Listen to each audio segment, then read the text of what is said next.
Mesdames, Messieurs, bonsoir. Je voudrais, au nom de l'association Mouad Nawatawas et d'Aribris, vous souhaiter la bienvenue en cet endroit prestigieux. Ce magnifique palais construit par le baron de Manger, Nejbazar. Ce superbe lieu a été construit par un grand artiste peintre, doublé d'un mélomane aux multiples facettes et d'un mécène tous arts confondus. C'est en effet grâce à lui que le Malouf, cette musique andalouse si prisée à Sidi Bou Saïd, a été codifiée et les différents artistes qui l'ont développée ont passé beaucoup de temps dans cette maison. Dans cette maison, à discuter et à interpréter les différentes nouvelles qui nous ont tant bercés et continuent à nous charmer. L'ouvrage du baron en 6 volumes sur la musique arabe fait toujours référence et est considéré comme l'une des pièces maîtresses dans toute bibliographie digne de ce nom. Je voudrais remercier les administrateurs de ce lieu, messieurs Lassad Khaya, Mounir Entete et Mohamed Ali Hamemi, et leur faire part de ma reconnaissance pour toute l'aide apportée afin que notre événement se passe d'excellente manière. Je voudrais aussi rendre hommage à l'association Mouad Nawatawas pour les efforts qu'elle prodigue afin que notre pays réussisse à sauter le pas et arrive à instaurer une société démocratique avec un développement économique qui emporte notre pays dans la direction des pays avancés. Je voudrais enfin remercier Sideloul Ayed qui a accepté de nous présenter son ouvrage récemment paru aux éditions de la Différence et de nous faire part de tout ce qu'il défend comme principe exposé dans son livre appelé La route des jasmins. Juste 2 mots sur l'ouvrage.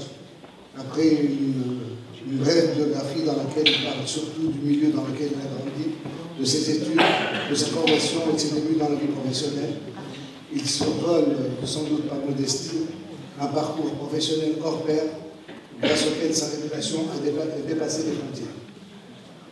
Après la Révolution, quelques jours après le 14 janvier, Sideloul, qui était basé à l'étranger, a tout laissé tomber pour répondre à l'appel de M. Mohamed Anouchi et d'occuper les fonctions de ministre des Finances. Par la suite, plusieurs pages du livre sont consacrées à l'analyse de la situation de notre pays avant la Révolution, puis à son expérience de 10 mois à la tête de son ministère. Bien sûr, il a été confronté à une situation des plus difficiles qu'il décrit avec précision et objectivité. Les difficultés du gouvernement actuel y sont aussi analysées, même si l'auteur, par pudeur, n'a pas abordé le volet incompétence. Une grande partie de l'ouvrage est ensuite consacrée aux solutions que Jalloul Ayed, un économiste avisé, propose. De l'encouragement à l'investissement privé, des petites et moyennes entreprises au microcrédit, il propose à l'État de jouer un rôle de propulseur de l'investissement. Avec la création d'une caisse de dépôt et de consignation qui pourrait aider à la création de dizaines de milliers d'emplois, la création du fonds EGL qui contribuerait à l'émergence d'une nouvelle génération d'entrepreneurs. Réformer le système bancaire et financier lui paraît essentiel, ainsi que ce qu'il appelle l'indispensable éveil culturel.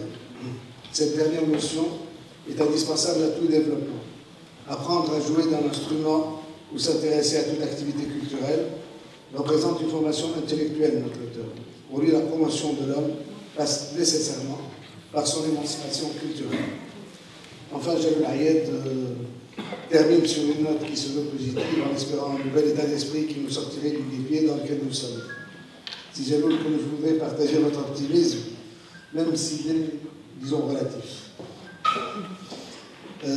Avant de terminer, je voudrais vous convier, je sors un peu du sujet, pour vous inviter, vous convier à participer à l'hommage que rend la mairie de Sidi Bou Saïd à Sylhet et Turquie. En effet, demain, samedi 9 mars à 11 h, une cérémonie sera organisée à la galerie municipale de Sidi Bou Saïd qui portera désormais le nom de Sylhet. Cet événement précédera de quelques instants le démarrage de la manifestation, l'art de colline en colline, qui commencera samedi à midi pour finir le lendemain à la même heure. Je vous remercie et j'ai passé la parole à Leila Chissa qui va plutôt, elle, nous parler de Sylhet. Merci beaucoup. Bonsoir tout le monde. Alors, présenter Jaloul Hayed est un honneur, mais surtout un très grand plaisir, tant le personnage est haut en couleur, simple, modeste et plein d'humilité, comme savent l'être les gens de grande qualité. Jaloul n'est pas très connu en Tunisie, pourtant il est maire-fils dans le gouvernorat de Monastir, et en tant que chef de gare, fils du chef de gare, très tôt, il a endossé la casquette du chef et a pris une âme du grand voyageur. Le diplôme avec une licence d'économie en poche, en 1977, il s'envole aux États-Unis. Et là, quand personne n'allait encore de ce côté de la planète pour terminer ses études, elle a décroché son master d'économie, et depuis, les grandes portes de toutes les grandes institutions financières lui sont ouvertes, et Jaloul acquiert une autorité internationale qui le place à la tête de la première banque marocaine. Comme quoi, la compétence n'a pas de nationalité. C'est pas étonnant donc que l'on ait pensé à lui au lendemain du 14 janvier. Ce 14 janvier que Madeleine Albright a qualifié d'événement le plus important de la planète après la chute du mur de Berlin. Il fallait donc une sacrée dose de courage pour accepter le ministère des Finances après une révolution provoquée par le chômage et dont nul ne pouvait imaginer le déroulement ni le dénouement. Ce courage n'a pas manqué à Jaloul Hayed. Jaloul Hayed est un homme très créatif, qui a beaucoup d'imagination, et pour cause, il est artiste. Et pour cause, il foisonne d'imagination, allant de la restructuration financière à la plume littéraire, en passant par la composition musicale. Jaloul a composé plusieurs symphonies, dont les plus importantes sont Mogador, Hannibal Barca et, tenez-vous bien, Concerto des Jasmins. Les trois écrites avant le 14 janvier. Hasard ou prémonition, on n'en saura pas. Et alors, c'est grâce à Jaloul Hayed que pour la commémoration de l'an 1 de la révolution tunisienne, l'hymne national tunisien et l'hymne national américain ont été joués au Kennedy Center à Washington devant 2000 personnes venues écouter son concerto Hannibal Barca. Mais ce n'est pas tout. Jaloul Hayed, juste après la Révolution, et en quelques mois à peine, au mois de mai plus précisément, a proposé au G8 tout un programme économique et social, alors qu'il se savait bien dans un gouvernement de transition qui n'allait durer que quelques temps et dans lequel il aurait pu se contenter de prendre des décisions urgentes juste pour calmer les esprits. Pourtant, il a pris la peine de mettre en place toute une base de réformes, toute prête à l'emploi pour son successeur. Je ne connais si Jaloul que depuis 2 ans. Pourtant, je n'imagine pas l'avenir de la Tunisie sans sa contribution. Loin des calculs politiques, des guerres idéologiques, si Jaloul croit à l'action, la réforme, à l'investissement. Cet homme, ce self-made man, qui est parti de peu, à force de travail, d'optimisme, de persévérance, il incarne désormais le rêve tunisien. Ce rêve que nous devons semer dans le cœur et les esprits de tous nos jeunes, afin que jamais plus ils n'aient envie de traverser la Méditerranée au péril de leur vie. Il faut que nous leur redonnons l'espoir et la confiance en leur pays. Sur ce, je vous cède la parole pour partager avec vous votre rêve pour la Tunisie.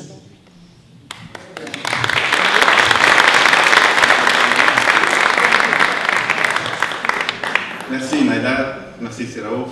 Seraouf a fait mon discours pour moi en fait. Mesdames, Messieurs, je voudrais commencer par présenter mes vœux aux dames et demoiselles qui sont présentes à l'occasion de la Journée mondiale de la femme.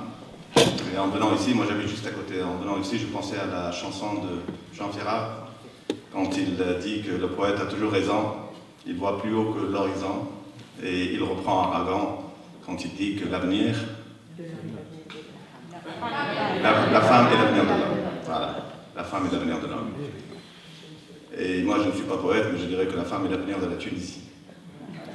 Voilà.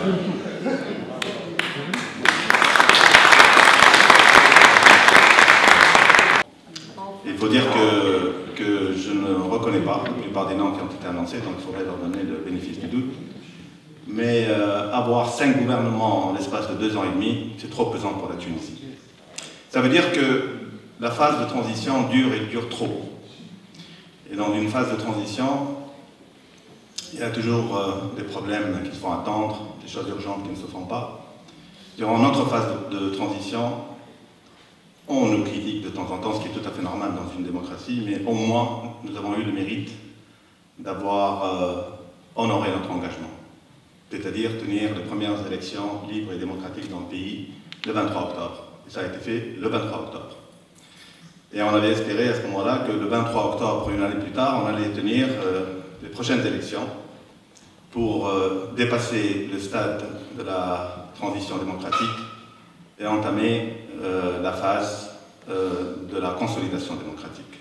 Malheureusement, ce n'est pas le cas.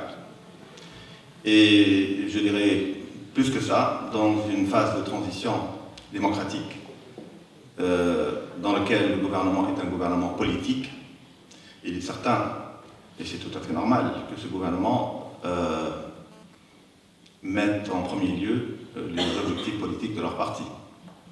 Et comme une épée de Damoclès qui est là sur leur tête, ils préparent évidemment et ils essaient de mettre les conditions les meilleures pour qu'ils puissent réussir aux prochaines élections. C'est peut-être là encore une autre raison pourquoi est-ce que la Tunisie attend et attend toujours. Espérons que cette phase ne durera pas beaucoup plus longtemps parce que chaque jour qui passe, c'est un jour de perdu pour la Tunisie. Et je dois vous dire que la situation économique dans notre pays, qui n'est pas catastrophique, j'ai entendu ici et là dire que notre situation est catastrophique, elle n'est pas catastrophique. Et on peut reprendre les choses en main assez rapidement, seulement si cette phase ne dure pas trop. Parce que les indicateurs économiques aujourd'hui, ou le trend de ces indicateurs économiques est plutôt mauvais. Quand on voit l'inflation qui augmente d'une manière assez rapide, quand on voit le solde de la balance des paiements, ça, ce sont deux indicateurs qui sont extrêmement importants. Donc, et si vous oubliez tous les autres indicateurs et vous prenez ces deux-là, vous avez une idée sur la situation économique d'un pays. Le déficit du compte courant de la balance des paiements, c'est pour un pays le pouvoir d'achat. Et si ce déficit augmente ou devait augmenter, évidemment, il nous serait plus difficile plus tard, si cette situation continue, à ce qu'on solutionne le problème assez rapidement. Pour ceux d'entre vous qui ne sont pas versés dans l'économie, puisque je vais parler économie, et je vais être assez lent, donc, mais je vais suivre un peu vos regards pour voir si vous vous ennuyez. J'aimerais vous donner juste un petit exemple. Donc, même ceux qui ne connaissent absolument rien de l'économie, ils vont comprendre cet exemple, parce que c'est un exemple qui illustre vraiment l'économie. Prenez un terrain vide, de quelques hectares, quelques dizaines d'hectares, ou quelques centaines d'hectares, alors, mais un terrain vide. Et un groupe d'investisseurs décide un jour d'investir pour la création d'un complexe industriel, par exemple, un grand complexe industriel. Et supposons que l'investissement est de 100 millions de dinars. 100 millions de dinars, 50 millions d'euros. C'est gros pour la Tunisie, mais c'est tout à fait normal pour un projet d'une importance tel que celui-ci. Et ils entament donc la construction du projet. On ferme les yeux et on les réouvre quelques années plus tard. Et qu'est-ce qu'on retrouve? On retrouve le complexe industriel. On retrouve à peu près 3000 emplois, parce qu'en Tunisie, il faut 25 000, 30 000, jusqu'à des fois 40 000 dinars d'investissement pour créer un poste d'emploi stable. Donc il y a 3000, 3500 ouvriers qui sont là. Et soudainement, il y a toute une vie qui est créée. Donc le gouvernement prend les responsabilités qui lui reviennent, donc le gouvernement construit l'infrastructure nécessaire, les routes, une route qui mène vers l'aéroport ou le port, puis un hôpital, une école, et puis tous les marchands de légumes, le café bien sûr, un poste de police, etc. Donc c'est une vie qui est créée autour de ce projet. Et en Tunisie, un poste d'emploi stable crée généralement entre 2 à 3 postes indirects. Donc un poste d'emploi direct crée entre 2 à 3 postes indirects. Donc toute cette communauté qui a été créée autour de ce projet, ben, ce sont tous les emplois indirects qui ont été créés par ce complexe donc, industriel qui a été mis en place.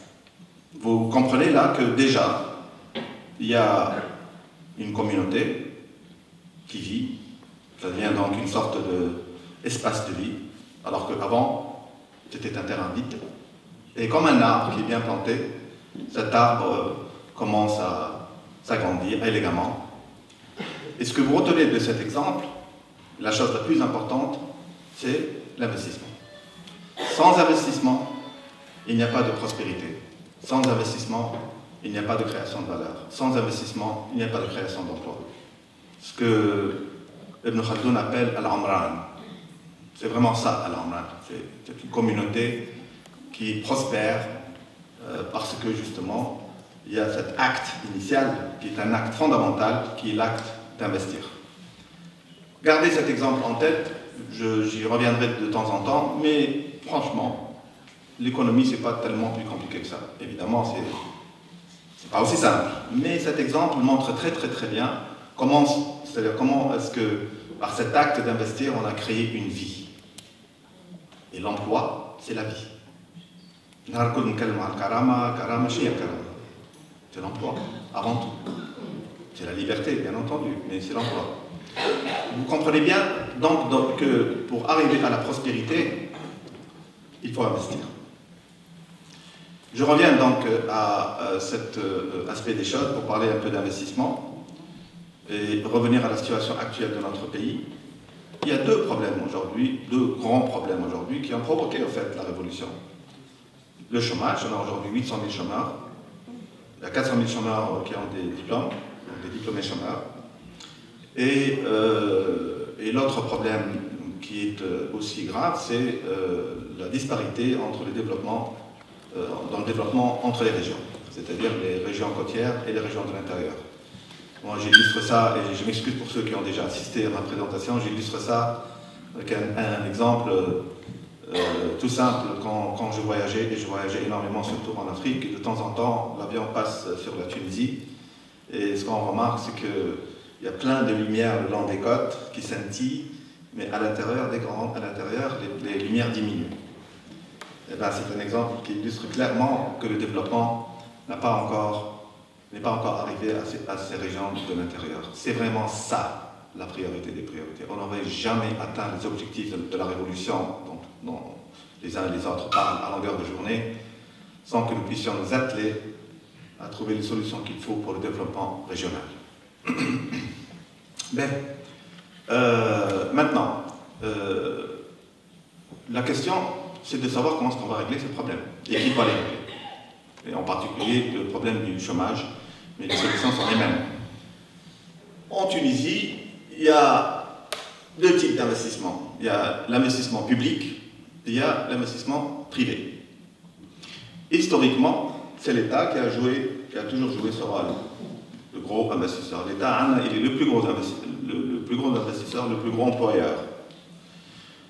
Et pour le cas, après l'indépendance, il était tout à fait normal que l'État joue ce rôle, parce qu'il fallait créer un État, il fallait créer des institutions, Mais c'est quand 7 ans plus tard, vous devez me croire, l'État continue, parce qu'il y a cette culture qui ne s'est pas dissipée dans le temps, c'est l'État qui prend tout sur lui.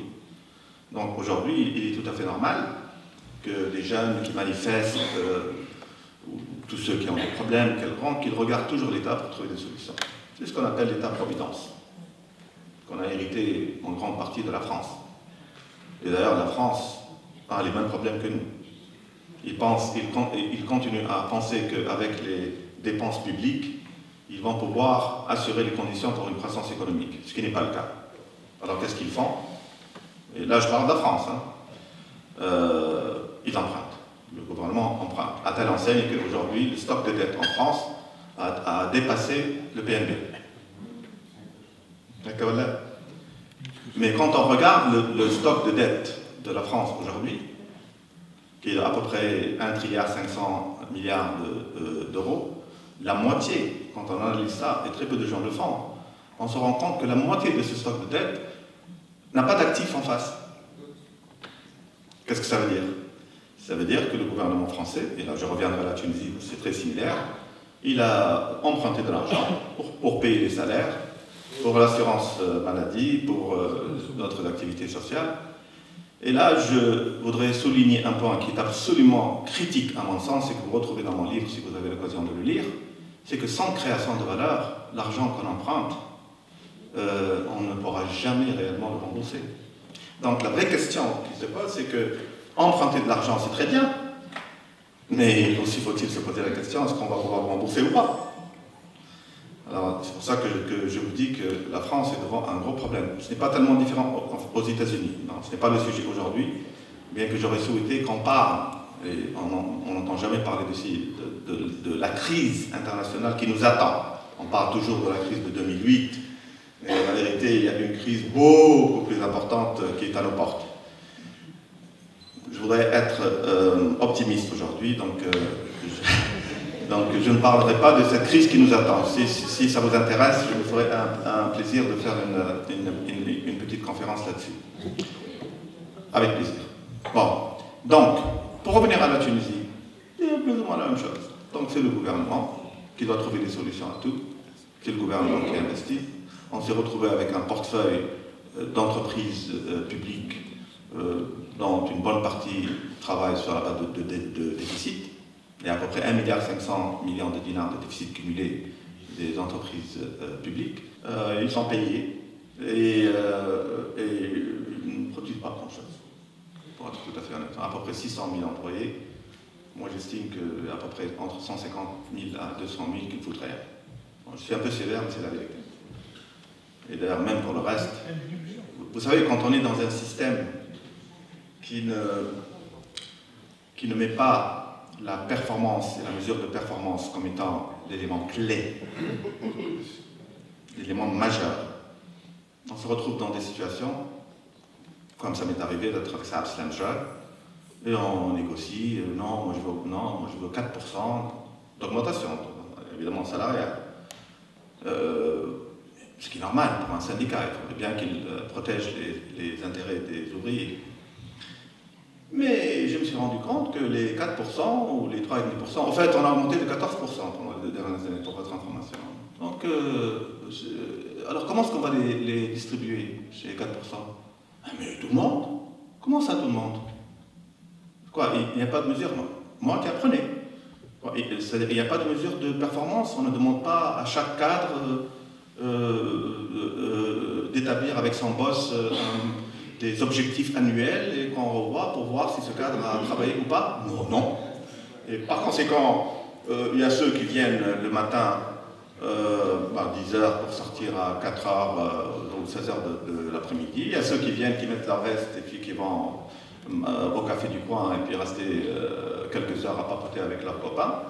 Et il y a ceux qui restent chez eux et puis tout le monde a 4% d'augmentation. Voilà le système dans lequel nous sommes en train d'évoluer. Je suis critique, mais honnête. Parce que c'est l'honnêteté intellectuelle dont on a besoin aujourd'hui et qui manque. Okay? Mais donc, l'État, il y a des jeunes, ils recrutent, c'est vrai, il y a des concours, il y a tout un système qui est mis en place, qui marche généralement. Mais cette notion de performance et de valeur ajoutée qu'il faut pouvoir mesurer n'existe pas réellement. Okay? Et l'État-providence, c'est toujours, avec des moyens très limités, dont je parlerai dans quelques instants, il essaie de trouver des solutions ici et là, parce qu'il pense qu'il prend sur lui la responsabilité de trouver des solutions aux problèmes qui se posent à la société. Est-ce normal? Il y a tout un peuple, toute une société, des organisations, des associations. Il y a des forces vives. Il y a des forces vives. Et on regarde toujours l'État pour trouver des solutions à tout. Mais revenons au problème du chômage. Et parlons des moyens dont dispose l'État aujourd'hui. Et quand on parle de ressources dont dispose l'État, généralement on parle du budget.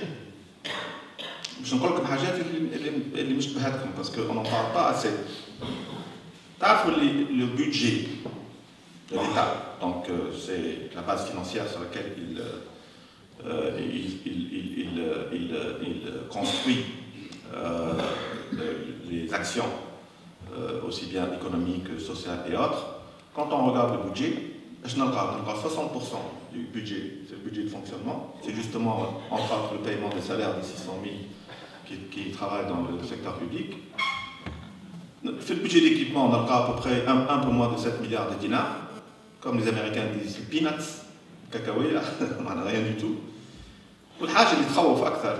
Et que les gens ne connaissent pas bien, c'est que la compensation, l'enveloppe, la caisse de compensation, pas la caisse seulement, la compensation d'une manière générale, elle a atteint presque la même chose, le même niveau que le budget d'équipement. Qu'est-ce que ça veut dire? Ça veut dire que l'État dépense autant pour appuyer la consommation qu'il dépense pour l'investissement. Et puis, comme je vous l'avais dit tout à l'heure, il faut 25 000 à 40 000 dinars pour créer un poste d'emploi. D'abord, c'est 800 000 chômeurs. Comment est-ce qu'on va trouver la solution pour ces gens-là? Est-ce que c'est l'État qui va pouvoir investir? Est-ce que c'est l'État qui doit investir? La réponse est non, évidemment. Et d'ailleurs, sur le budget d'équipement, l'an dernier, c'est des constats. C'est-à-dire que je suis assez courtois vis-à-vis de mes collègues, ceux qui ont pris. Mais c'est des constats que je fais là. Donc voilà, il ne faudrait pas prendre ça comme des critiques acerbes vis-à-vis de quiconque. Mais c'est des constats. Je vous l'avais dit tout à l'heure, il faut avoir c'est-à-dire l'honnêteté intellectuelle pour poser les problèmes comme il faut. On dit en français, un problème bien posé est à moitié résolu. Donc,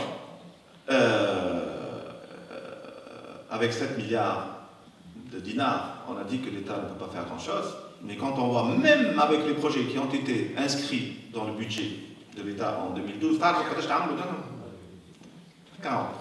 je suis gentil. 40% des projets dont le financement a été mis de côté, où les projets ont été inscrits.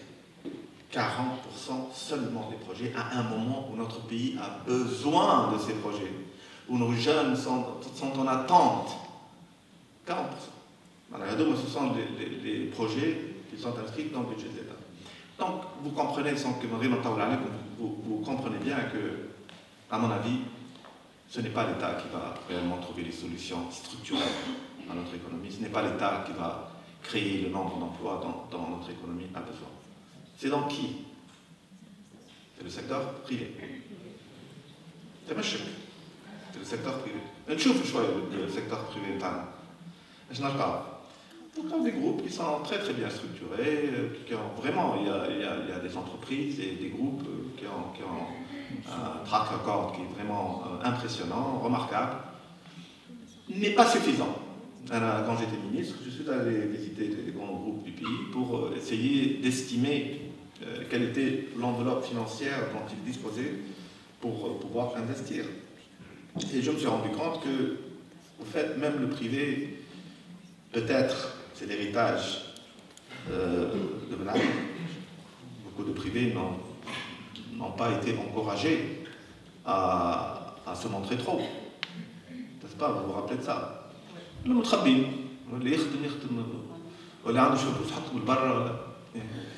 C'est peut-être ça, mais c'est peut-être aussi autre chose.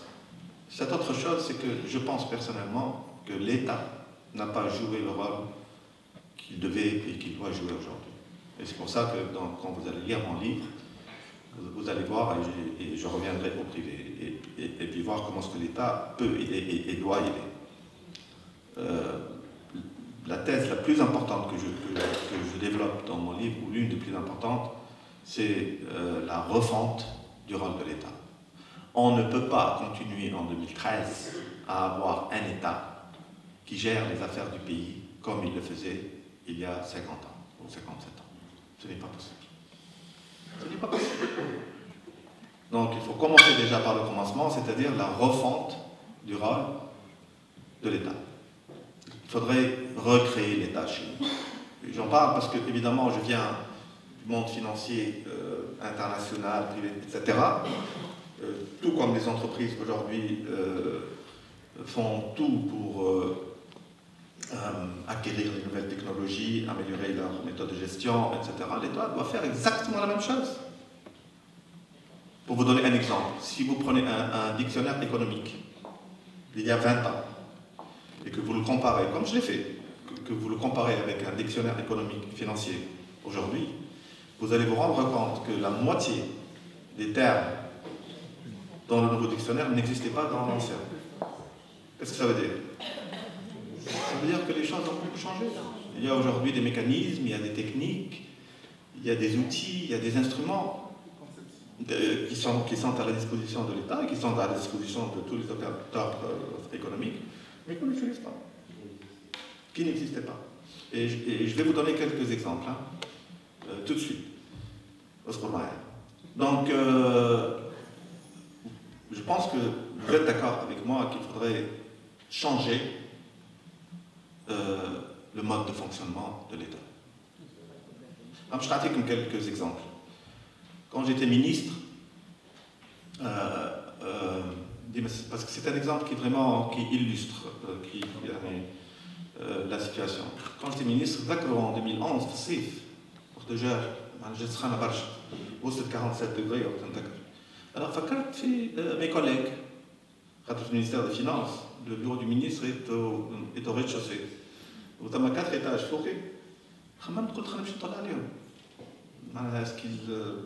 est-ce qu'ils opèrent dans des conditions agréables, etc. Ça a marqué depuis 35 ans à 40 ans. Je parlerai tout à l'heure de cet aspect qui est très important, qui est l'aspect culturel, parce que nous sommes dans un espace culturel. Au Haja, j'ai trouvé qu'il y avait à peu près 4 climatiseurs qui ne marchaient pas. Donc, j'ai fait ce que je devais faire. En bas de bureau, j'ai appelé ma secrétaire générale. Il faut acheter tout de suite les 4 climatiseurs. Je dis non, je ne peux pas. Comment ça? Je dis non, je ne peux pas. Parce qu'il faut l'accord du Premier ministère. معناها تصوروا وزيد مالية اللي ينجم يبذل بغير des dizaines de milliards de dinars, il n'est pas capable d'acheter des climatiseurs pour ses employés. Donc, vous êtes d'accord? Je peux vous donner tellement d'exemples comme ça. C'est des exemples qui illustrent le fait qu'il est impossible que nous puissions faire quelque chose de grand avec un État qui travaille avec des méthodes vétustes, avec un carcan terrible. Et puis cette affaire de Premier ministère, il faut le chercher. Les projets, je pense qu'il faut l'accord. C'est-à-dire, tant qu'on n'a pas mis un système en place qui donne réellement le pouvoir, ce qu'on appelle en anglais empowerment, la responsabilisation à tous les niveaux, au niveau du ministère, au niveau des départements, au niveau des régions. Les régions, c'est incroyable. Le nombre d'appels que je reçois des gouverneurs qui me sollicitent pour leur donner une petite enveloppe financière ou des crédits, une chose comme ça, mais ça ne devait pas être. Ils doivent prendre leur région, nature, le budget, bien sûr, il y a des contrôles après, etc., ex post. À chaque fois, on les rejoint le Premier ministère. Donc, tout ça pour dire qu'on a un État qui est loin d'être un État efficient et moderne. Très loin. Donc, il y a tout un travail à faire déjà à ce niveau-là. Pour Allège, pourquoi est-ce que je commence par l'État? Parce que vous le connaissez. Tout à l'heure, je vous parlerai d'un exemple que j'aime bien, qui est celui de Singapour. Mais Singapour, qui fait Lee Kuan Yew a pu changer la culture de son pays. والبلاد هكا تنمى ديما نظيفة. خاطر يمشي هو بنفسه كل مرة يبقى en voyage وحاشاكم يمشي يشوف les toilettes publiques يدخل فيهم. معناها يدخل لهم pour voir si c'est propre ou pas. C'est le leader qui crée le changement. ou les restaurants, ou les hôtels. Ce qui frappe le plus, c'est qu'il va visiter les toilettes à chaque fois. La salle de bain ou les toilettes. Et c'est comme ça qu'il a pu inculquer auprès de son peuple, la notion ou la culture de propreté et de civisme.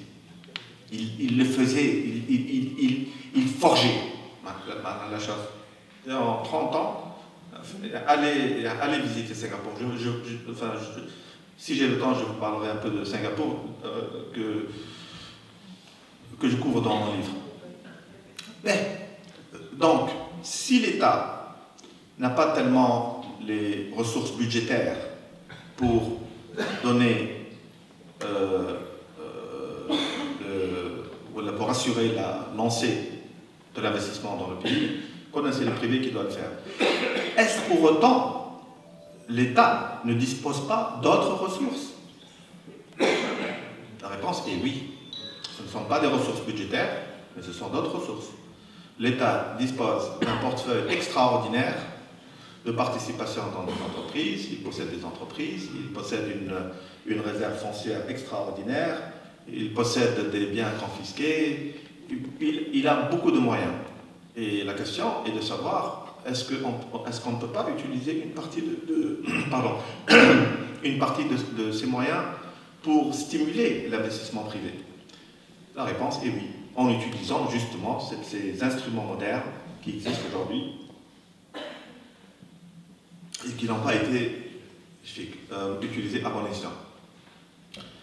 Donc, je vous l'investissement. Tu as deux types d'investissement. Je parle dans le privé maintenant. Tu as l'investissement des PME, PMI. Tu as l'investissement qui sont les gros investissements pour les projets d'infrastructure, les projets industriels. Chauffe les PME, PMI. C'est très important les PME, PMI. Est-ce que vous savez que les PME, PMI représentent 80% du tissu économique tunisien?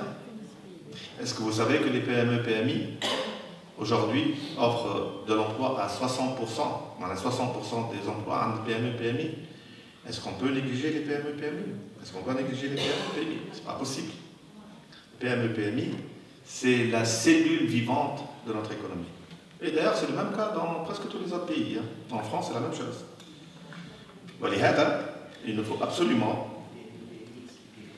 un PME, PMI avec les petites et les petites et moyennes entreprises. Alors, donc la question est de savoir comment est-ce qu'on va offrir la possibilité à ces PME, PMI de lever les fonds propres nécessaires pour qu'ils puissent agrandir leur entreprise, se développer davantage, aller explorer des marchés à l'étranger, etc. Donc, les transministères, je me suis rendu compte, transministère, après 24 ans d'absence professionnelle, j'entends, de la Tunisie, et je le savais bien sûr un tout petit peu avant, mais quand on prend la responsabilité, on regarde les choses évidemment différemment. Je me suis rendu compte qu'en fait, en Tunisie, on n'avait pas de marché de fonds propres pour les PME, PMI. La neige. C'est-à-dire que pour qu'une PME, PMI, une petite entreprise ou une moyenne entreprise qui souhaite lever des capitaux, des fonds propres dans un marché, ça n'existe pas, ou ça existe très peu. Et l'une des premières actions que j'ai dû mener, par conséquent, c'est au moins d'entamer la création de ce marché pour les PME, PMI. Alors, l'orthodoxie financière exige un niveau de fonds propres minimum avant que vous ne puissiez aller voir votre banque et demander des crédits, n'est-ce pas? Généralement, le ratio, ça vous pouvez le garder en tête, historiquement c'était un ratio entre 30 à 40%. Ce que je peux vous dire, c'est qu'aujourd'hui, la tendance, elle est mondiale, parce que les risques ont augmenté, elle est plutôt de 50%. L'entrepreneur, le projet ils ont à peu près 50% de son projet. Un coup entre 30 et 50%. Ça dépend du risque perçu du projet. Si le risque perçu par la banque est plus élevé, ils vont demander plus de fonds propres. Si le risque perçu est moins élevé, ils peuvent accommoder un niveau de fonds propres inférieur. Et par conséquent, une entreprise aujourd'hui qui marche bien, qui tourne, qui vend, qui a des opportunités, qui peut écouler sa marchandise, qui veut donc augmenter la taille de son projet ou de son entreprise, si le promoteur ou l'entrepreneur n'a pas les fonds propres nécessaires, il va aller chercher ailleurs. Et quand il va aller chercher, normalement, dans une économie qui marche bien, il faut qu'il aille chercher dans un marché, c'est-à-dire dans un marché qui répond à ses besoins. C'est le marché des fonds propres. Et donc ce que nous avons fait, ça pour parler très rapidement, j'ai dû faire une refonte complète du cadre du capital d'investissement qui a ouvert les portes à toutes les entreprises tunisiennes, les PME, PMI, sauf dans le résidentiel, c'est-à-dire l'immobilier résidentiel. L'immobilier résidentiel pour une raison très simple, c'est qu'il y a il n'a pas besoin de l'État, parce qu'il y a des incitations fiscales. Mais alors qu'avant, le cadre que j'ai trouvé était très restrictif. Vous ne pouvez le faire que dans certaines régions, que pour certaines activités, très restrictif. Et puis les SICAR. Les SICAR ont été créés réellement pas pour créer un marché de private equity, c'est-à-dire de capital investissement. Pour la plupart, les SICAR ont été créés comme une incitation, suite à une incitation fiscale, qui a été accordée aux banques pour une économie d'impôt. Donc il fallait changer tout ça, il fallait créer une industrie qui donne à nos entrepreneurs, aux PME, PMI, la possibilité d'aller dans un marché structuré, professionnel, l'effet des règles qui sont clairement établies pour lever les fonds propres dont elles ont besoin. Très simple. J'ai mis en place le cadre réglementaire, comme je viens de vous le dire, mais je me rends compte là que le grille d'application tarde, ou les choses... c'est un peu dommage.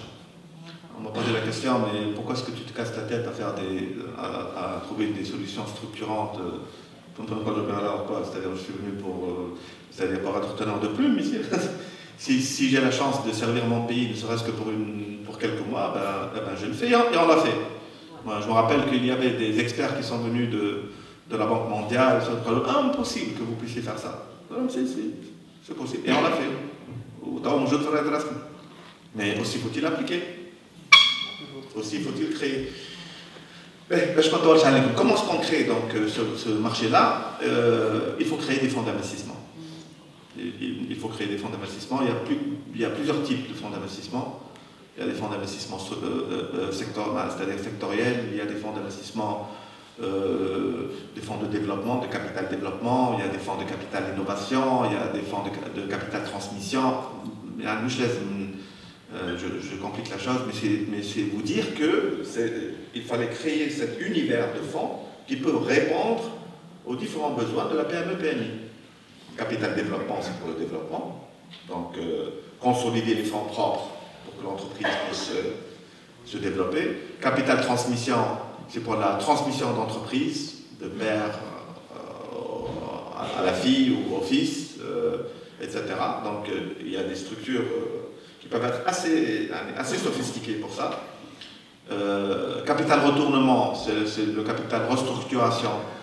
Par exemple, le secteur touristique, j'ai déjeuné aujourd'hui avec le directeur général de la CDC que j'ai créé durant les quelques mois, et j'étais très heureux d'apprendre qu'ils travaillent maintenant, qu'ils sont en train de structurer le premier fonds de capital restructuration, donc de capital retournement, qui va aider le secteur touristique. Donc, vous voyez bien ce que je vous disais tout à l'heure. Il y a des instruments, il y a des produits, il y a des idées qui peuvent être mis en place pour trouver des solutions à des problèmes réels. Le problème de notre secteur touristique, il est réel. Des crédits, il y a des instruments. Donc, il faut les mettre en place. Bien sûr, c'est pas simple. Hein. Le private equity, on dit que c'est le cutting edge, c'est la frontière de la finance en termes de complications, de complexité, je veux dire. Donc, c'est-à-dire que la stratégie pour former des gens compétents est beaucoup plus simple que de créer ces structures et de les mettre en place. Et pour votre information, la Caisse de dépôt de consignation qu'on a créée donc en novembre 2011 a déjà aujourd'hui, en quelques mois, a mis ce qu'on appelle le seed money, c'est-à-dire la mise initiale dans 6 fonds. Donc nous avons créé déjà, elle a aidé plutôt, elle a aidé à créer 6 fonds en quelques mois. Les fonds de demain, ils vont chercher des opportunités auprès des PME et PMI pour consolider, pour renforcer leurs fonds propres. C'est magnifique. C'est comme ça qu'on crée de la valeur. Et c'est comme ça qu'on va pouvoir résoudre le problème du chômage. Parce qu'une entreprise qui emploie aujourd'hui 100 employés, quand elle double son chiffre d'affaires, peut-être qu'elle ne va pas avoir 200 employés, mais elle aura certainement 150 ou 160. Parce qu'il y a l'économie d'échelle, etc. Et c'est ce qu'on veut, c'est donner à nos entrepreneurs et à nos entreprises la possibilité de grandir, donc de créer plus de valeur. Donc ça, c'est pour ce qui est des PME, PMI. La caisse de dépôt et de consignation dont je viens de parler, on l'a créée pour justement accompagner, pour faciliter, accompagner la création de fonds, de plusieurs fonds. C'est comme ça qu'on va créer ce marché de fonds propres. Mais je voulais aussi, et c'était mon rêve, c'était créer une structure qui est beaucoup plus importante que la CDC, c'est le fonds générationnel, Sandouk al-Ajyal. Sandouk al-Ajyal, c'est une création tunisienne. Évidemment, puisque j'ai eu la chance de servir mon pays, je devais par conséquent mettre en place que j'estimais capable d'accompagner l'investissement privé à grande échelle. Donc ça, c'est une innovation purement tunisienne. Ça n'a pas été fait dans d'autres pays. D'ailleurs, c'est pour ça que on ne l'a pas fait. Alors, il faut créer, il faut être intelligent, et puis il faut innover. Donc il faut avoir le courage pour dire nous allons nous éloigner des sentiers battus, nous allons innover, nous allons nous tromper peut-être, c'est pas grave, mais on va faire autre chose. Singapour, dont je parlais tout à l'heure, ils ont adopté plus ou moins la même approche, mais d'une manière très très différente. C'est l'État même, the venture capitalist state, c'est-à-dire qu'ils géraient leur pays comme une entreprise. 5 millions d'habitants, ils géraient leur pays exactement comme une entreprise. تعرفوا قداش واحد معناها يخدم في السيكتور بوبليك نتاعنا ديريكتور جينيرال ياخذ في الشهر في العام $700,000. تعرفوا قداش البريزيدون ولا البروميي مينيستر نتاعهم ياخذ $1,300,000. عندهمش كوربسيون. وهذا تعرف البلاد هذايا évidemment je compare parce qu'il faut qu'on compare. هذه سنغافورة تعرف الكبرى نتاعها قد جربة. أكبر شوية من جربة تقريبا 60 كيلومتر كاري أكبر من جربة.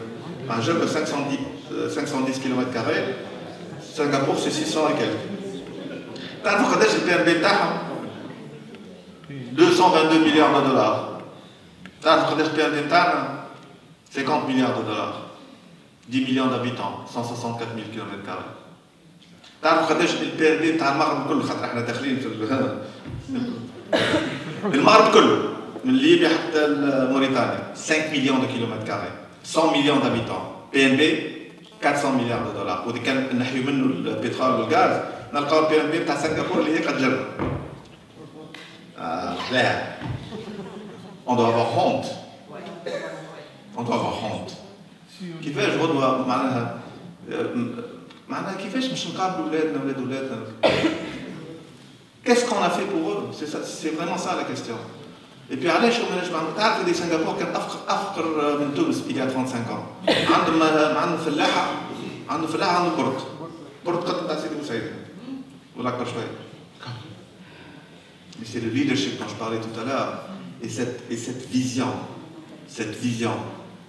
كل شو معناها تعرف شو فيزيون معناها مش حاجه خياليه بعيده معناها كما الشبح بعيد اما فيزيون تعرف المسمار وين تحط صار فيزيون معناها تعرف بالضبط évidemment c'est le plan d'action على خارطة الطريق mais tout commence par une vision حسب دونك باش نرجعوا لتونس الاجيال قلنا بكري اللي بيسكو انا بارلي ريسورس بيدجيتير اوكي ناخذ منك الفليسات اللي عندنا من البريفاتيزاسيون خاطر دو توت مانيير ما يدخلوش في الحساب نتاع الديفيسيت بيدجيتير ناخذوا الفليسات هذيك ونحطوها دون ان فون مير نسميه فون انا سميته فون مير c'est-à-dire le fond معناها de nos enfants c'est un fond معناها باش ما نصعبهاش c'est un fonds qui appartient à l'État ok والفond هذاك il crée des sous-fonds هما des sous-fonds les structures sont ouvertes à tous les investisseurs privés, institutionnels, étrangers, etc. عارف نقول لكم حاجة المشكلة ماهيش مشكلة فلوس المشكلة مشكلة la mise en place de conditions nécessaires dans un pays quand vous créez des structures professionnelles compétentes avec des gens compétents je parle des gens compétents professionnels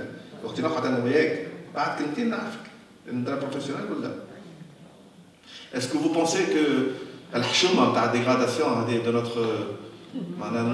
de notre notation souveraine est-ce que vous pensez que c'était dû à la situation économique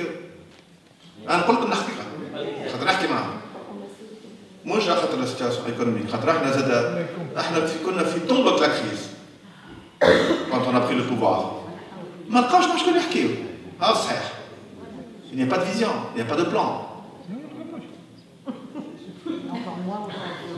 il faut dire les choses comme elles sont bon ما نحبش نقول كلام اما c'est la vérité انا كنت je provoquais وسامحوني نقول انا و les équipes bien sûr on provoquait des réunions avec ces gens-là on provoquait des réunions j'étais sur le point de recruter des services d'une banque internationale pour nous conseiller pour gérer les agences de notation c'est sur la base de mon expérience je sais que c'est très important de gérer les agences de notation. Très important. Vraiment, c'est une parenthèse. Mais je pense que c'est important que vous compreniez ça. Tunis, en 2005, c'était 2005 où on a investment grade. Non, je suis 2005, c'était 95. En 95, on a investment grade. T'as je investment grade. Les opérateurs qui travaillent avec nous, qu'ils soient financiers, investisseurs, sont confortables. يجوا لتونس حتى مشكلة معناها رايحين معناها ما عندهم توا هبطنا en 2 ans à la catégorie spéculative. Et c'est le mot en anglais junk bond. Sur le terrain, qu'est-ce que ça veut dire? Ça veut dire que la lettre de crédit اللي كنت تحلوها باش تجيبوا سلعة من برا كنتوا تخلصوا قبل 0.25% صحيح ولا؟ توا قداش تخلصوا؟ 2%. وحتى تلقى بنكة اللي تعطيك الكونفيرماسيون. Ça veut dire aussi que les banques tunisiennes qui avaient des facilités avec les banques étrangères, des facilités en devises, عندوش يعطيهم. ولا اللي كان عنده مثلا ça c'est mon métier. اللي كانت عنده 50 مليون دولار اللي كانت تعطي 50 مليون دولار تقول معناتها تولي تعطي 10 مليون دولار. ايش معناها؟ معناها الكليون تاعنا هنا قاعدين قدام لو بورتيون يستناو يندرا est-ce qu'ils peuvent trouver le financement. واش معناها زاد؟ معناها وقت اللي انت اللي كوفينانسي نتاعك باش يطلعوا. اوكي؟ vous allez répercuter ça sur vos clients. معناها c'est inflationniste. Maintenant, l'inflation, si ça vous intéresse, on va les chiffres. Et c'est ça, alors il y a toute une... Donc, qu'est-ce que ça veut dire la dégradation de la notation souveraine d'un pays? Et c'est beaucoup plus que ça. Ça veut dire aussi que l'État ne peut pas réellement aller au marché pour lever de l'argent. Ça coûte trop cher. Chaque banque, اللي كنا قبل اللي تونس تحكي لكم اللي كنا قبل ندفعوا 50 points de base وصلنا معناها 0,5%. تو شوف لو كان تلقى à 2% ولا معناها 2,5%. ها واش معناها. Et donc il fallait se prémunir contre ça, il fallait gérer ça, il fallait avoir la compétence nécessaire pour pouvoir le faire. Parce que si on n'a pas la compétence, مش هنتكلم شغله. لا تتكلم. Donc مش نرجع. Alors ce fonds générationnel هذا اللي كنت احكي لكم عليه قلت نحطوا فيه 2 مليار et demi de dinars. La mise initiale. وكانوا موجودين. الفلوس اللي خديناها من عند تونسي تيليكوم قاعدين في البنك سنترال. قلت ناخذوا الفلوس هذه ونحطوها dans le fond هذا في الفond مير اللي كنت نحكي عليه. وقلت انا معناها في راسي de toutes les manières puisqu'il y a l'effet معناها le levier. Le 2 مليار et demi يشدونا 3 سنين 4 سنين avant de pouvoir les investir. وهما de toutes les manières on ne va pas les investir directement, on va les investir à travers les sous-fonds اللي كنا نحكي لكم عليهم. قلت سيدي لو كان من هنا 3 سنين 4 سنين نوصل 5 milliards de dinars, ce qui est tout à fait possible. ناخذوا Agile, quelques banques, les biens confisqués ونحطوهم في الفond هذا. تعرفوا قداش on arriverait, on a estimé avec l'effet de levier equity, l'effet de levier financier, c'est un peu compliqué, mais retenez le résultat. Et avec l'effet multiplicateur, on pouvait arriver à assurer une enveloppe d'investissement pour notre pays entre 30 à 40 milliards de dinars. Beaucoup plus. Évidemment, il y a des conditions pour réussir. Mathématiquement, c'est comme ça. Il faut 30 milliards de dinars, il faut 400 000. Pour chaque emploi stable, disons deux emplois stables, on peut arriver en l'espace de 7 ans jusqu'à 10 ans à faire employer 800 000, 700 600 000. Moi, je 10 000 ou 20 000.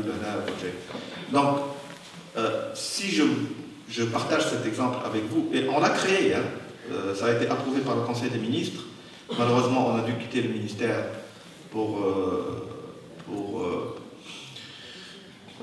la succession et malheureusement عمرها ما خرج فرد رجل.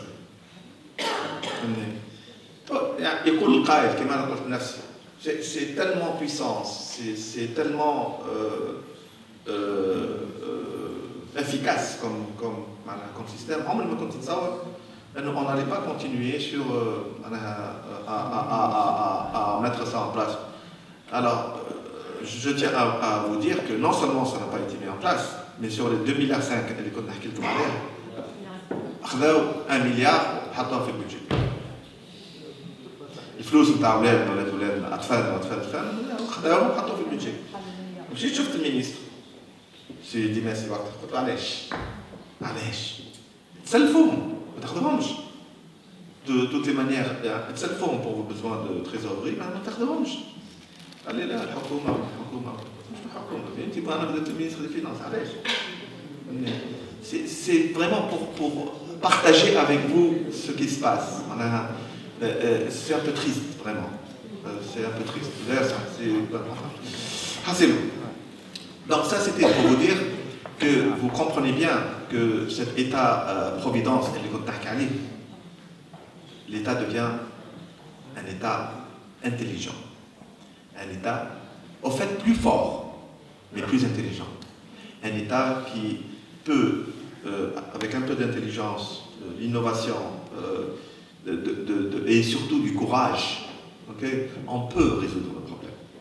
Et c'est ça le message d'espoir que j'ai voulu donner dans mon livre. On peut et on doit résoudre nos problèmes. On a vraiment tout ce qu'il faut pour réussir. Donc, d'un État comme il l'a toujours été, qui sanctionne, qui contrôle, qui monopolise, qui veut tout faire. Il y a une frontière à Cobra, le public et le privé. C'est terrible. Il n'y a pas d'osmose entre le public et le privé. Il faut que ça change.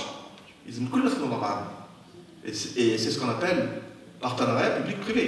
L'exemple que je viens de vous donner, c'est un bel exemple d'un État intelligent qui met après tout très peu de moyens, puisqu'il met seulement 2 milliards et demi, donc plus cher que le budget. Mais il a, à travers un tel mécanisme, et ce n'est pas le seul, il y a d'autres mécanismes, il y a d'autres structures qu'on peut créer. On peut créer toute la catégorie de fonds qu'on peut créer et qu'on doit créer. On n'a pas créé encore le premier fonds mezzanine. Une petite parenthèse. Je ne sais pas le fonds mezzanine. Les fonds, اللي كنت أحكي لكم عليهم بكري هذاك نتاع رؤوس الأموال نتاع الكابيتال ما نجموا يمشيوا إلا وقت اللي لي زونتربريز ياكلوا باش يحلوا الكابيتال هكا ولا ثم برشا اللي ما ياخذوش معناها مثالوا سي دي زونتربريز فاميليال يقول لك انا باش نحل الكابيتال باش ندخل معايا خاطر نقول لكم علاش على خاطر مازال ما عندناش la culture de marché. Puisque ces mécanismes n'ont jamais existé, mais bon, enfin, la bourse, bien sûr, je ne parle pas de ceux qui sont préparés à la bourse. Le fonds mezzanine, on a le capital, donc, mezzanine, qui est le mezzanine, c'est théâtre, mais qui a un effet, c'est-à-dire que les banques considèrent cet investissement mezzanine comme c'est leur bilan, comme des fonds propres. Et ça a très bien marché en Amérique latine. Très bien marché. Donc les entreprises qui ont décidé de faire le capital TAC, un autre marque au niveau mezzanine. La différence, c'est que tu trouves le capital avec une action, la plus-value TAC sur la valeur de l'entreprise au état là. Les fonds mezzanine, généralement, c'est un taux qui est fixé. Donc, 12% par an, 11% par an. Je fais une parenthèse. On n'a pas créé un seul. Voilà.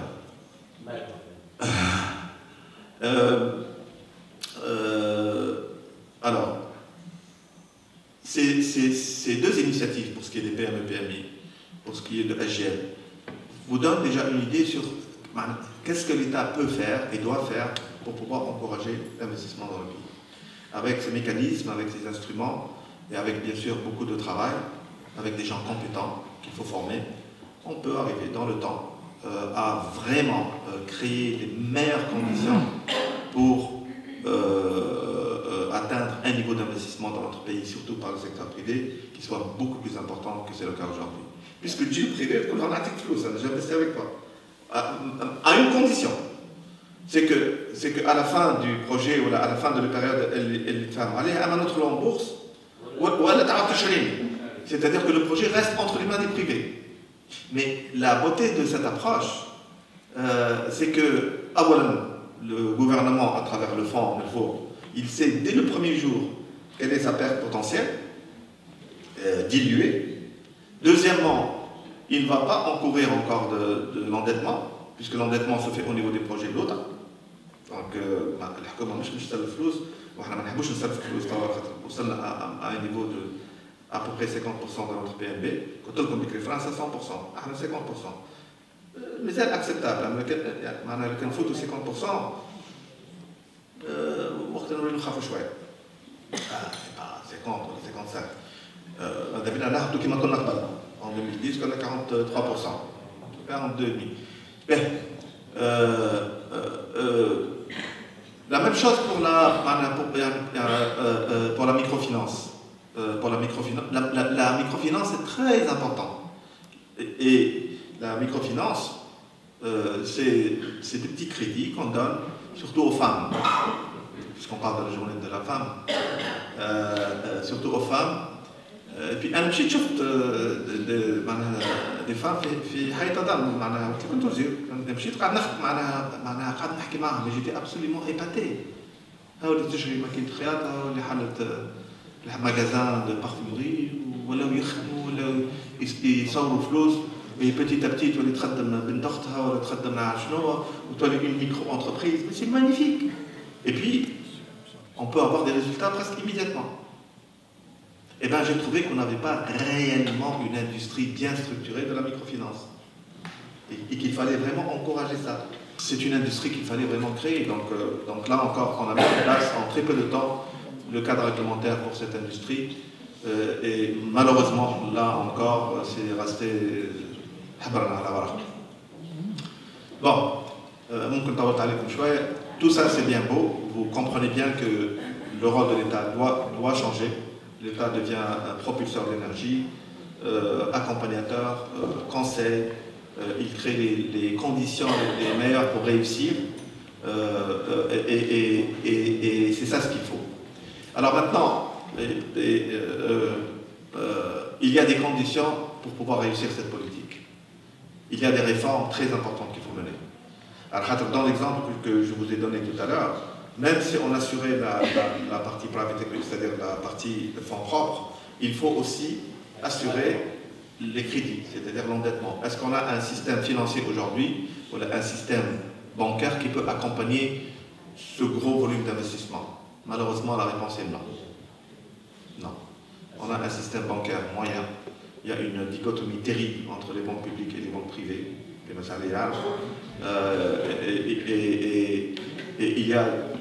et puis la qualité de portefeuille de crédit de nos banques laisse à désirer.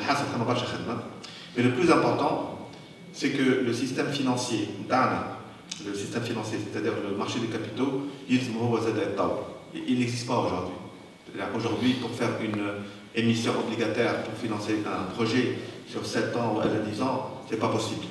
Donc il faut créer ce marché, tout comme il fallait créer le marché de fonds propres dont je parlais tout à l'heure. La réforme de la justice, aucun investisseur ne vient dans un pays s'il n'y a pas une justice réellement forte, stable et fiable. La réforme de notre éducation, vous êtes, je pense, d'accord avec moi qu'on a viré là, franchement, complètement. Si ça vous intéresse, je consacre une bonne partie de mon livre à parler de l'éducation. Je voudrais terminer avec une autre réforme qui est absolument, puisqu'on est dans un espace culturel et qu'il faut justifier notre présence ici, la réforme de la culture. Alors tout ce que je viens de dire est important, mais il y a quelque chose de beaucoup plus important, et dont on parle presque jamais. Jamais. La culture. Et quand je parle de culture, je ne parle pas des arts et des lettres. Hein. Je parle de la culture, qui sont l'ensemble de nos valeurs, notre savoir-faire, notre savoir-être, notre culture à nous, la culture de l'excellence, la culture de la performance, la culture de l'effort qu'il faut fournir pour réussir. On a vraiment beaucoup de chemin à faire. Moi, j'étais à l'université, j'ai fait une présentation similaire il y a quelques jours, et je leur ai dit, je vous donne un petit exemple. On a tous vécu dans une culture, par exemple à l'école et à l'université, on a les examens كان شهر قبل. صحيح ولا مش صحيح؟ أقول لك on a une culture terrible. C'est un exemple. Donc, inculquer chez nos enfants très tôt cette culture d'acquisition du savoir, de la connaissance, et puis les mettre à découvrir les arts, encourager en eux et en elles l'amour de la création, de l'innovation. Bien sûr, il y a des exceptions, mais de manière générale, et c'est dommage. Parce que, bon, je sais que à Singapour, c'est-à-dire quand on fait l'analyse, dans le cas le sous-bassement réel de la réussite des pays de l'Asie du Sud-Est, c'est un sous-bassement culturel. C'est un sous-bassement culturel. Ils sont mesurés ou évalués sur leur performance, ils sont civilisés. Bien sûr. Mais il faut commencer. Et puis, il faudrait qu'on mette un plan d'ajustement culturel, tout comme on le fait pour l'économie. Alors, tu as les vagabonds, في الفيلم تاع مرحوم شكري بالعيد كي كاسي واتير احنا عشنا بها الكولتور هذيا. انا كانوا المغاربه يجوا لتونس معناها وقت اللي كنت في المغرب يجوا يقولوا لي سي انكرويابل مشينا للستير ولا سوسه وبي يعني معناها تعدى مركب تاع الجنازه وكان شفنا الناس كل وقت تحط ايديها على قلوبها والكرهها بكل وقت. وين هي الكولتور نتاعنا هذه؟ Il faut qu'on se pose ces questions. Vraiment, ce sont des questions absolument fondamentales. Je couvre d'une manière assez détaillée cet aspect de choses, mais je tiens à souligner que la culture, c'est l'épine dorsale de toute œuvre humaine. Et sans une bonne culture, les idées qui sont plutôt mécaniques, techniques, etc., c'est bien beau, mais sans un soubassement culturel fort, et puis comme je vous le disais tout à l'heure, la culture c'est un programme de changement qu'il faut gérer. Et comme je vous le disais, et comme je vous ai donné l'exemple de Lee Kuan Yew de Singapour, ça ne peut se faire qu'au niveau de l'État. Est-ce que l'État fait ce qu'il faut aujourd'hui pour changer cette culture? La réponse est non. Donc je vais m'arrêter là. Encore une fois, bonne fête mesdames. J'ai manqué de vous ramener des fleurs malheureusement, mais j'ai un autre cadeau pour vous, pour ceux et celles qui veulent rester. 10 minutes ou 15 minutes de ma musique. Je crois que la musique c'est le meilleur cadeau qu'on puisse donner.